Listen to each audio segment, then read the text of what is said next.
Cell wall पहले समझ लो। जैसे ये सेल हुआ ना, तो इसके चारों साइड अगर वाल बना दे, नाम से क्लियर होता है ना, सेल है और इसके आगे वाल लगा दिया, मीन्स इसके चारों साइड जो दीवार है ना, ये दीवार, उसी को क्या कहा जाता है, सेल वॉल। यही हुआ आपका सेल वॉल। तो यह केवल पादप कोशिकाओं में पाया जाता है। ओके, पादप मीन्स प्लांट किंगडम जो है, उसमें जो सेल होता है उसमें क्या होता है, ये सेल वॉल पाया जाता है। यह सेलुलोज का बना होता है, ये जो पार्ट है ये सेलुलोज का बना होता है। यह कोशिका को निश्चित आकृति एवं आकार बनाए रखने में सहायता करता है। ओके, जीवाणु का कोशिका भित्ति पेप्टिडोग्लेन का बना होता है। ओके, जीवाणु जो होता है, बैक्टीरिया जो होता है, उसमें भी कोशिका भित्ति होता है, लेकिन ये पेप्टोडोग्लिकन का बना होता है। ओके, यहाँ पे एक चीज आपको समझना होगा कि जैसे हम लोग छोटा मोटा सब्जी खा लेते हैं, सब्जी आलू ये सब खा लेते हैं, ओके खाते हैं, लेकिन हम लोग पेड़ का पत्ती नहीं खा सकते, पेड़ नहीं खा सकते हम लोग। क्यों नहीं खा सकते? क्योंकि सेल वॉल को पचाने के लिए, ये जो सेल वॉल होता है, सेल वॉल या फिर जो सेल वॉल अधिक हैवी होता है, पेड़ का सेल वॉल काफ़ी हैवी होता है, ओके, उसको पचाने के लिए हम लोगों में एक्स्ट्रा ग्रंथि नहीं होता, ग्लैंड नहीं होता, इसलिए हम लोग प्लांट नहीं खाते हैं। ओके, लेकिन फिर यहाँ पे समझना होगा, जैसे प्याज है, उसमें भी सेल वॉल होता है, लेकिन उसका सेल वॉल जो होता है प्रोटीन का बना होता है, कमजोर होता है, इसीलिए उसको हम गर्म करके ये कच्चा भी खा लेते हैं, समझ रहे हो। लेकिन प्लांट हम नहीं खा पाते हैं क्योंकि उसमें जो सेल वॉल होता है वो क्या होता है, काफ़ी कठोर होता है। बस आपका ऑप्शन ऐसे ही रहेगा। एक ऐसे का क्वेश्चन मैंने देखा था, उसमें पूछा गया था कि मानव जो है पेड़ पौधे नहीं खा सकते, मीन्स पत्ते नहीं खा सकते, क्यों? रीजन सब दिया हो गया था। हालांकि उसका आंसर ये था कि क्योंकि मनुष्यों के पास एक्स्ट्रा ग्रंथि नहीं होती जिससे वो सेल वॉल को मीन्स हजम कर सके।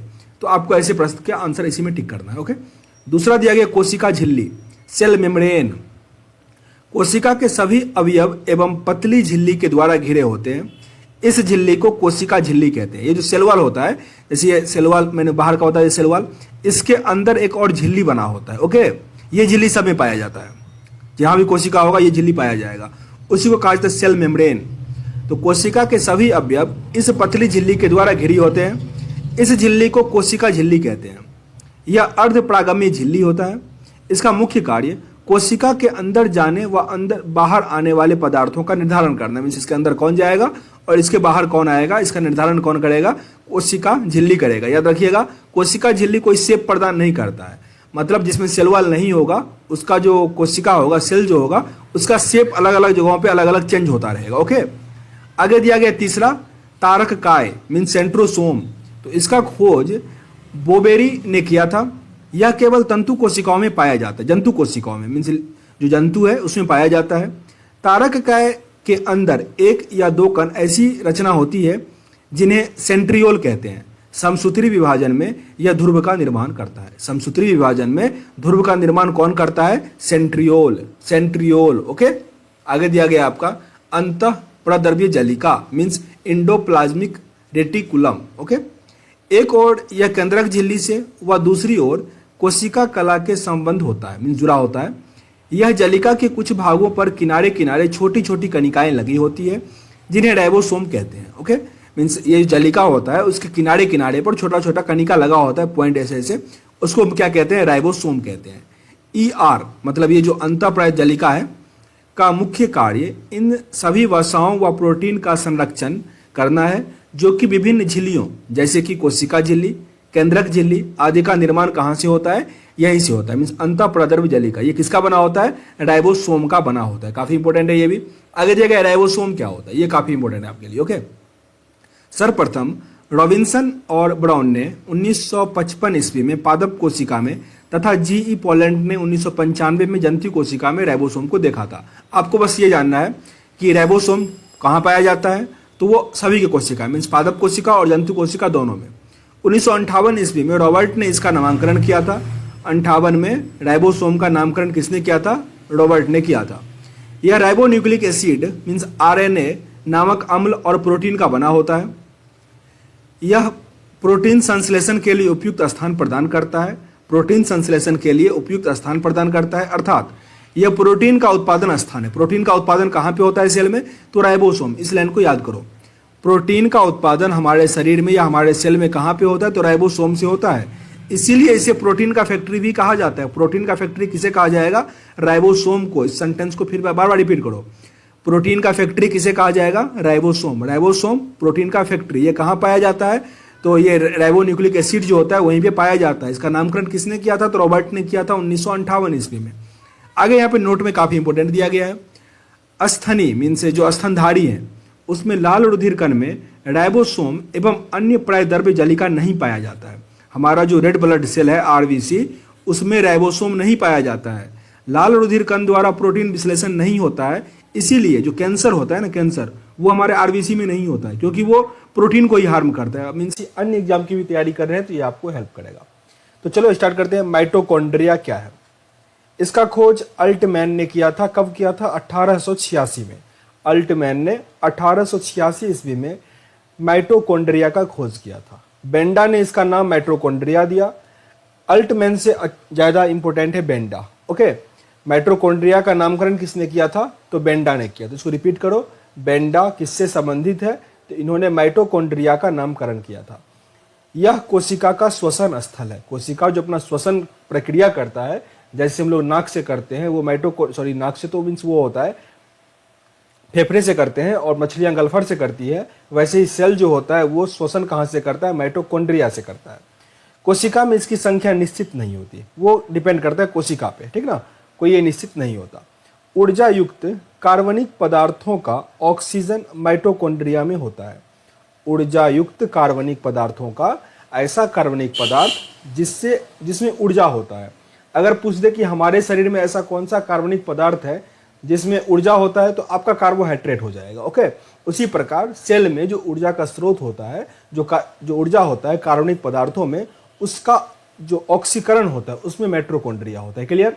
जिससे काफी मात्रा में ऊर्जा प्राप्त होती है। इसीलिए माइटोकॉन्ड्रिया को कोशिका का शक्ति केंद्र या पावर हाउस ऑफ सेल कहते हैं। इस सेंटेंस को याद रखो कि सेल का पावर हाउस ऑफ सेल किसे कहा जाता है, या पावर हाउस ऑफ सेल किसे कहा जाता है? माइटोकॉन्ड्रिया। इसको कम से कम 5 बार रिपीट करो ताकि लंबे समय तक याद रहेगा। कोशिका का शक्ति गृह यानी तो पावर हाउस ऑफ सेल किसे कहा जाता है? माइटोकॉन्ड्रिया। को उसको नहीं बोलना, क्योंकि इसमें जो कार्बनिक पदार्थ है, जो इसमें वो ऊर्जा होता है, ठीक ना, वो कहाँ पे होता है? माइटोकॉन्ड्रिया में ही होता है। इसे कोशिका का इंजन भी कहा जाता है। कोशिका का इंजन, क्योंकि जहाँ पे एनर्जी होगा उसी को क्या कहा जाता है? इंजन कहा जाता है, ठीक ना। जैसे गाड़ी चलती है तो उसका ताकत कहाँ पे? इंजन में ही है। तो उसी प्रकार सेल का इंजन कौन सा हो गया? माइटोकॉन्ड्रिया हो गया। इसे यूकैरियोटिक कोशिका के भीतर प्रोकैरियोटिक कोशिका माना जाता है। यहाँ पे थोड़ा समझो इसको। एट फर्स्ट तो मैंने बताया ही दिया ये चीज कि यूकैरियोटिक और प्रोकैरियोटिक क्या होता है। तो यूकैरियोटिक क्या होता है, इसको मैंने ऐसा मान लिया था कि ये समझो अर्धविकसित कोशिका है। अर्धविकसित कोशिका मीन्स इसमें न्यूक्लियस जो होता है ना, उसका अभाव होता है, जबकि प्रोकैरियोटिक में क्या होता है? पूरी तरह से विकसित होता है। तो इसको माइटोकॉन्ड्रिया को ऐसा माना गया कि प्रोकैरियोटिक के अंतर्गत जो पूर्ण विकसित कोशिका है ना, उसके अंतर्गत ये माइटोकॉन्ड्रिया आता है, ठीक ना। ये सेंटेंस आपको काफी रटना नहीं है, आपको जो रटना है इसमें कि कोशिका का नामकरण किसने किया? बेंडा ने किया। इसमें जो कार्बनिक पदार्थ है जो इसको एनर्जी देता है वो कौन सा है? तो वो है माइटोकॉन्ड्रिया। और सेल का पावर हाउस किसे कहा जाता है? तो वो है माइटोकॉन्ड्रिया। यहां से बस 3 सेंटेंस आपको याद करना था। नोट में दिया गया है, डीएनए केंद्रक के अलावा माइटोकॉन्ड्रिया एक हरित लवक में पाया जाता है। डीएनए केंद्रक के अलावा मीन्स जिस भी टिश्यू में डीएनए होगा, ओके, उसमें माइटोकॉन्ड्रिया होगा। साथ ही जो हरित लवक होता है उसमें डीएनए नहीं होता, फिर भी माइटोकॉन्ड्रिया होता है।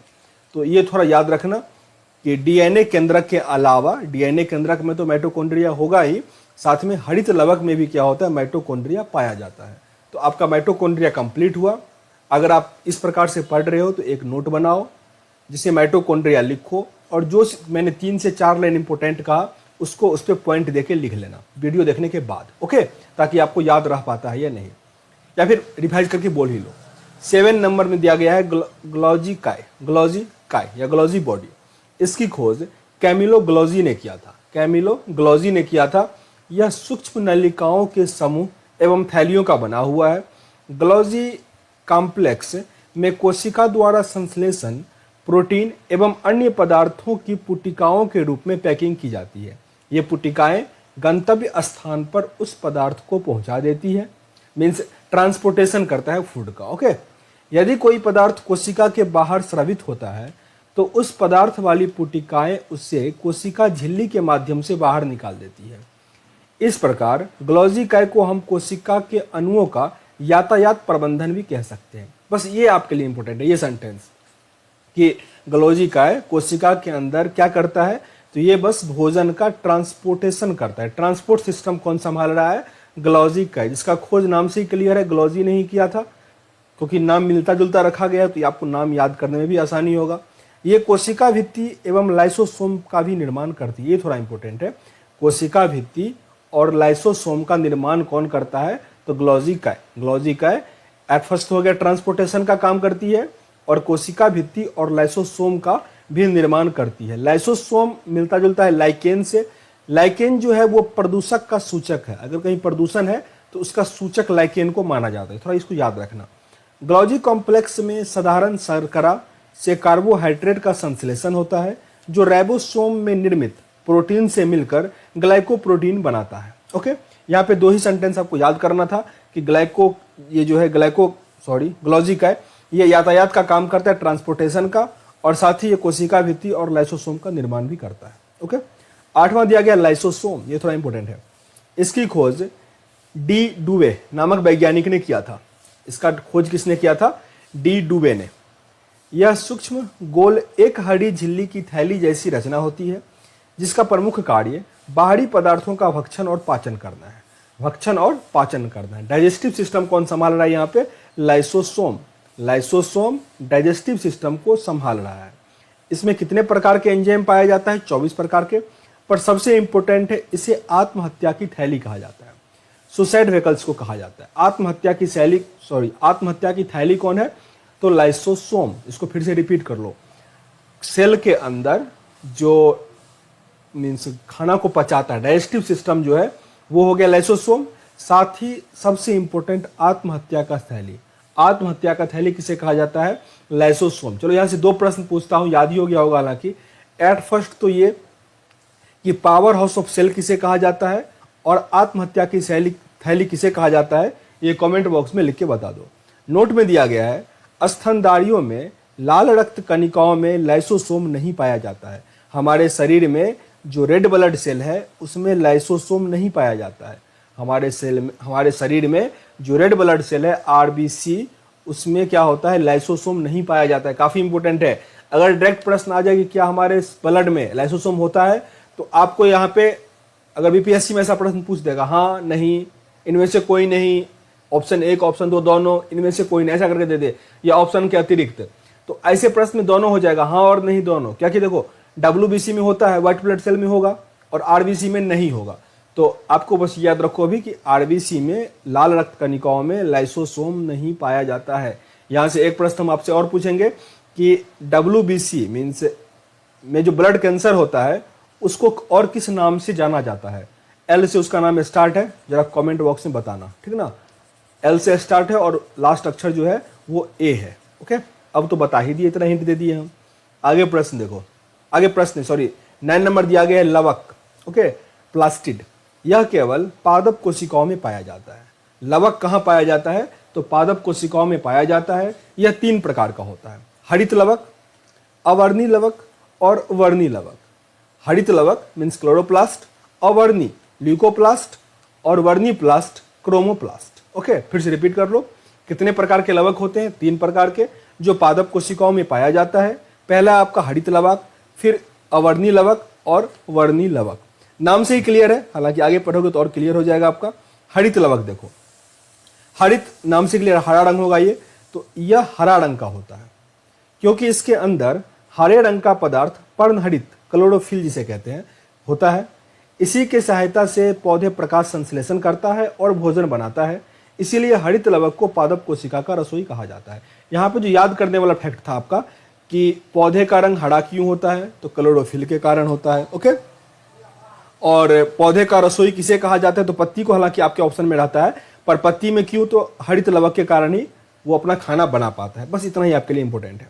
नोट दिया गया है, पत्तियों का रंग पीला उसमें कैरोटीन के निर्माण के हो जाने से होता है। यह काफी इंपॉर्टेंट है, पत्तियों का रंग पीला क्यों हो जाता है, कैरोटीन के कारण। कैरोटीन के कारण पत्तियों का रंग पीला क्यों होता है, कैरोटीन का कारण। ओके, अच्छा यहाँ एक प्रश्न बताओ, गाय का दूध का रंग जो पीला होता है वो किसके कारण होता है, कमेंट बॉक्स में आंसर लिखना। मैं वही प्रश्न पूछ रहा हूँ जिसको मैंने बहुत रिपीटेड वे में बताया है कि ये प्रश्न आपके एग्जाम में आएगा। मैं आपसे वही प्रश्न पूछ रहा हूँ। आपको कमेंट बॉक्स में लिखना है कि गाय के दूध का रंग पीला क्यों होता है। ओके, 6 नंबर प्रश्न है हमारा अब, अवर्णी लवक। अवर्णी लवक, यह रंगहीन लवक है। वर्ण मतलब होता है कलर, अ लगा दिया मीन्स वर्ण का अपोजिट हो गया, तो रंगहीन है ये। यह रंगहीन लवक है, इसका कोई रंग नहीं है। यह पौधे के उन भागों की कोशिका में पाया जाता है जो सूर्य के प्रकाश से वंचित रह जाता है, जैसे कि जड़ में, भूमिगत तना आदि। ये भोज्य पदार्थों का संग्रह करने वाला लवक है। ओके, आपके लिए थोड़ा ये इंपॉर्टेंट है कि अवर्णी लवक क्या होता है, कहाँ पाया जाता है। तो ये जड़ों में मेनली पाया जाता है। जड़ों का रंग डिपेंड करता है कि मिट्टी का रंग कैसा है, क्योंकि इस लवक में कोई अपना कलर नहीं होता। आगे वर्णी लवक, ये रंगीन लवक होता है जो प्रायः लाल, पीले, नारंगी रंग का होता है। ये पौधे के रंगीन भाग पर, जैसे कि पुष्प होगा या फल भित्ति होता है, बीज होता है, इस समय पाया जाता है। लेकिन यहाँ पे समझो, अगर पत्ता पीला हो जाएगा ना, तो वहां पे आपको क्लोरोप्लास्ट काम नहीं करता, यहाँ पे आपको कैरोटीन काम करता है। समझ रहे हो, जहां भी कलर की बात होगी तो ग्रीन के लिए तो क्लोरोप्लास्ट पढ़ लिए, ग्रीन के लिए क्लोरोप्लास्ट पढ़ लिए, और दूसरे के लिए जैसे पुष्प हुआ, फल भित्ति हुआ, बीज, इसके लिए हम पढ़ लिए वर्णी लवक। लेकिन जो पीला पत्ता हो जाता है ना, उसके लिए क्या हो गया, कैरोटीन हो गया, कैरोटीन हो गया।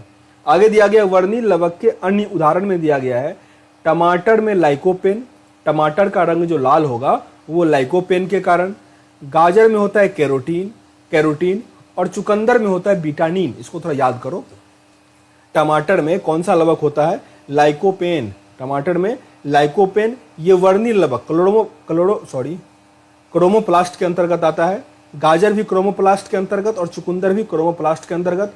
चुकंदर में बिटानिन, गाजर में कैरोटीन, और लाइकोपेन होता है टमाटर में। टमाटर में कौन सा एसिड होता है, ऑक्जेलिक एसिड, ऑक्जेलिक एसिड। और यही ऑक्जेलिक एसिड है जो पीत में पत्थर हो जाता है ना, आदमी के पेट में पत्थर होता है, सुनते होगे, तो वहां भी ऑक्जेलिक एसिड ही होता है। ओके, और ऑक्जेलिक एसिड का एक और काम है, अगर